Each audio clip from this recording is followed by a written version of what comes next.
Salam sehat, salam bahagia. Perkenalkan, nama saya Agustinus Budiono SPD, CGP Angkatan 9 Kabupaten Kota Waringin Barat. Izinkan menyampaikan koneksi antar materi modul 2.1 pembelajaran untuk memenuhi. Pembelajaran berdiferensiasi merupakan pembelajaran yang dilakukan oleh guru untuk memenuhi kebutuhan belajar individu murid. Artinya, pembelajaran berdiferensiasi adalah pembelajaran untuk mendukung semua murid dalam pembelajaran di kelas. Anak adalah unik, artinya mereka memiliki kekurangan dan kelebihannya masing-masing. Minat gaya belajar, kebiasaan, pola pikir, kemampuan literasi, serta kemampuan lainnya yang juga tidak sama. Guru harus berusaha memfasilitasi setiap anak agar dapat belajar dengan nyaman saat belajar di kelas, dan tentunya tujuan pembelajaran juga tetap tercapai.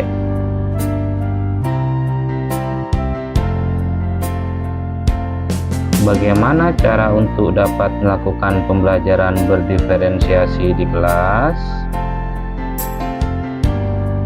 Agar dapat melakukan pembelajaran berdiferensiasi, guru harus memahami tujuan pembelajaran, mengetahui dan merespon kebutuhan belajar murid, menciptakan lingkungan belajar yang mengundang murid untuk belajar, melakukan manajemen kelas yang efektif, serta melakukan penilaian yang berkelanjutan. Berkaitan dengan kebutuhan murid, guru harus memahami 3 aspek berikut: kesiapan belajar murid, minat murid, dan profil belajar murid.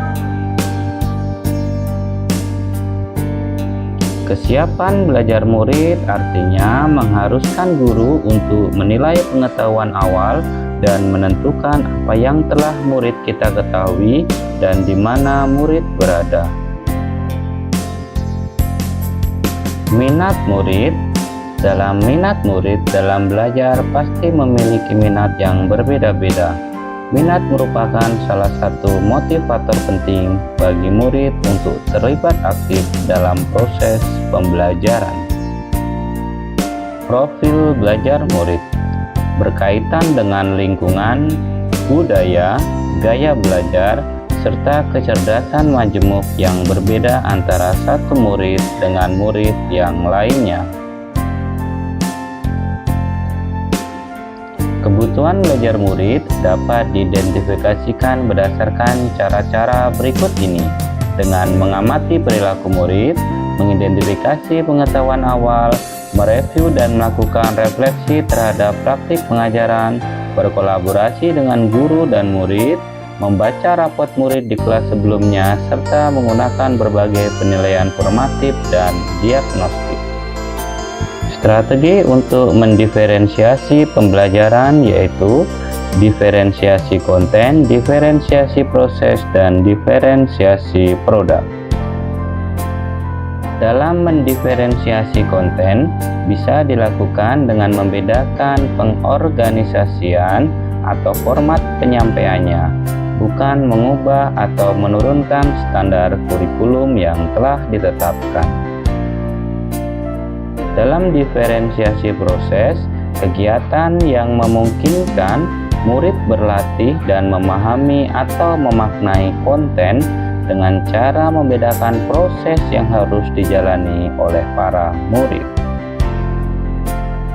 Diferensiasi produk yakni bukti yang menunjukkan apa yang murid telah pahami dengan cara membedakan atau memodifikasi produk sebagai hasil belajar murid, hasil latihan, penerapan dan pengembangan apa yang telah dipelajari murid.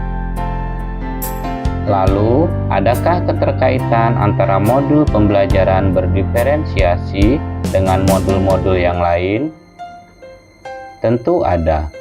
Untuk dapat melakukan pembelajaran berdiferensiasi, maka guru harus berusaha memenuhi kebutuhan belajar anak sesuai dengan kodrat alam dan kodrat zaman berdasarkan filosofi Ki Hajar Dewantara. Dalam melaksanakan pembelajaran berdiferensiasi, Seorang guru penggerak haruslah berpihak pada murid, reflektif, mandiri, kolaboratif, dan inovatif dengan maksud menciptakan pembelajaran berdiferensiasi agar dapat memenuhi kebutuhan murid. Dengan demikian, seorang guru penggerak dapat mewujudkan kepemimpinan murid dengan menuntun murid merdeka belajar. Hal ini tentu sesuai dengan nilai dan peran guru penggerak. Pembelajaran berdiferensiasi merupakan salah satu strategi atau misi untuk mewujudkan visi guru penggerak yang berpihak pada murid. Dalam pelaksanaan pembelajaran berdiferensiasi, antara guru dan murid harus ada kesepakatan kelas, terlebih agar proses pembelajaran dapat berjalan dengan baik sesuai dengan nilai-nilai budaya positif. Sekian pemaparan dari saya. Terima kasih. Salam perubahan untuk Indonesia Maju, Indonesia Jaya. Salam, sampai jumpa.